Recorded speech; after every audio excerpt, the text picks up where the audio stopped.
പ്രാർത്ഥിച്ച് മടുക്കുന്ന ചില സാഹചര്യങ്ങൾ വരും. അന്നേരം നമ്മൾ എന്ത് ചെയ്യും? ഒരാൾ ചോദിച്ചതാണ്, കാനാകാരി സ്ത്രീയുടെ കേസ് ഒന്ന് എടുത്തു നോക്കി. ദൈവത്തെ പോലും തോൽപ്പിച്ച് കളയുന്ന ഒരു പ്രാർത്ഥനയാണ് ഉള്ളത്.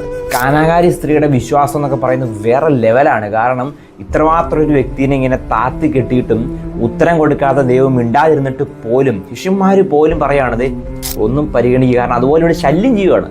ഒരു മാനുഷിക പരിഗണന പോലും ഈശോയോട് കൊടുക്കുന്നില്ല എന്നുള്ളതാണ്. ലൂക്കായുടെ സുവിശേഷം 11-ാം അധ്യായം 8-ാമത്തെ വാക്യത്തിൽ നമ്മൾ കാണുന്നുണ്ട്, നിർബന്ധം നിമിത്തം അവർക്ക് ആവശ്യമുണ്ട് കൊടുത്തു എന്നുള്ളത്. ഒരു കണക്കിന് നമ്മൾ പറഞ്ഞു കഴിഞ്ഞാൽ പുറകെ നടന്ന് ശല്യം ചെയ്ത് അനുഗ്രഹം മേടിച്ചുകൊണ്ട് പോയൊരു സ്ത്രീ നമുക്ക് ഒരുപാട് പ്രചോദനം നൽകുന്നതാണ്. കാരണം പ്രാർത്ഥിച്ചിട്ട് മടുത്തിട്ട് പോണ പല സാഹചര്യങ്ങൾ നമ്മുടെയൊക്കെ ജീവിതത്തിൽ ഉണ്ടാകാറുണ്ട്. ഇവിടെയാണ് ഈ സ്ത്രീ ഇത്രയും നാണം കെടുത്തിയിട്ടും ഈശോ തള്ളിക്കളഞ്ഞിട്ടും അവൾ വലിയ എളിമയോടുകൂടി ദൈവത്തിൻ്റെ കാൽക്കൽ വീണ് കരഞ്ഞപേക്ഷിക്കുകയാണ്, ഈശോയെ എൻ്റെ മകളെ ഒന്ന് സുഖപ്പെടുത്തണേ എന്നുള്ളത്. അവസാനം ഈശോ പോലും അവളുടെ മുമ്പിൽ തോറ്റുപോവുകയാണ്. അവളുടെ വിശ്വാസത്തിൻ്റെ മുമ്പിൽ ഈശോ പോലും തോറ്റുപോകുന്നൊരു നിമിഷമാണത്. ഡിനയൽ ഈസ് നോട്ട് ഡിനൈഡ് എന്ന് കേട്ടിട്ടില്ലേ? നമ്മുടെ ജീവിതത്തിൽ ഒരുപക്ഷെ ചില ഉത്തരങ്ങൾ കിട്ടാതെ വരുമ്പോൾ ദൈവം ഉപേക്ഷിച്ചു, എന്നെ തള്ളിക്കളഞ്ഞു എന്ന് ഒരിക്കലും പറയരുത്. പല ആളുകളും പറയാറുണ്ട്, എത്ര പ്രാർത്ഥിച്ചിട്ട് എനിക്ക് എന്നാ ഉത്തരം കിട്ടാത്തത്, എൻ്റെ ജീവിതത്തിൽ മാത്രം എന്താ ഇങ്ങനെ.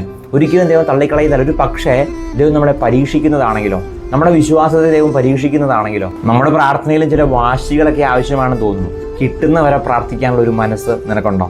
കിട്ടുന്നത് വരെ പ്രാർത്ഥിക്കാനായിട്ട്, വലിയ വിശ്വാസത്തോടെ ആഗ്രഹിക്കാനായിട്ട് നമുക്ക് സാധിക്കട്ടെ.